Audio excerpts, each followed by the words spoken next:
दाई को जंगल भेजने के बाद बड़ी रानी सहित अन्य रानियों ने अपने घिनौने षड्यंत्र के तहत कुछ ईंट और पत्थर के टुकड़ों को हमारी माँ के पास रख दिया। दूसरी तरफ जब दाई हमें जंगल में लेकर आई और दफन करने के लिए जमीन खोदने लगी, तभी आकाश मार्ग से महाराज इंद्रदेव की कुछ अप्सराएं वन भ्रमण के लिए आ रही थीं। जब उनकी दृष्टि हम पर पड़ी तो उन्हें हम पर दया आ गई। उन्होंने हमें उठा लिया और अपनी शक्तियों से बहुत जोर की आंधी चला दी। धूल मिट्टी उड़ने के कारण दाई हमें खोजती रह गई।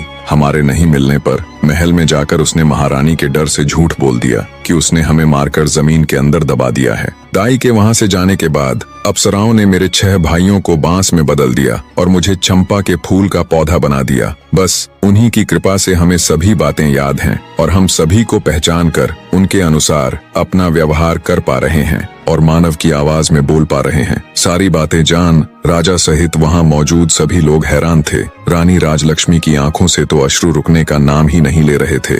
राजा जयसिंह बोले, मेरे बच्चों, तो क्या तुम सब अब ऐसे ही पौधों के रूप में रहोगे? क्या ऐसा कोई भी रास्ता है जिससे तुम अपने मानव रूप में आ सको? तब चंपा बोली, महाराज, जब हमारी माँ हम सब की एक एक पतियों को तोड़कर इंद्रदेव को याद कर उनसे प्रार्थना करेंगी, तब हम सब अपने असली रूप में आ जाएंगे। चंपा के पौधे की बात सुनते ही रानी राजलक्ष्मी ने तुरंत बांस और चंपा की एक एक पत्तियां ली और हाथ जोड़कर पूरी श्रद्धा के साथ बोली, हे इंद्र महाराज, मैं पूरी जिंदगी आपकी सेवा करूंगी, आपकी पूजा करूंगी, फिर भी आपके उपकार का मैं प्रतिकार नहीं कर पाऊंगी। आपने इतने दिन मेरे बच्चों को संभाल कर रखा, अब कृपया इन्हें मेरे आंचल में डाल दो महाराज। रानी राजलक्ष्मी का इतना कहना था कि पल भर में ही बांस और चंपा के पौधे विलीन हो गए और वहां पर लगभग 5 वर्ष के 6 बालक और एक बालिका प्रकट हो गए। रानी राजलक्ष्मी और राजा जयसिंह ने तुरंत आगे बढ़कर बहते नेत्रों से सभी बच्चों को अपनी बाहों में भर लिया। राजा जयसिंह अपनी छोटी पत्नी रानी राजलक्ष्मी से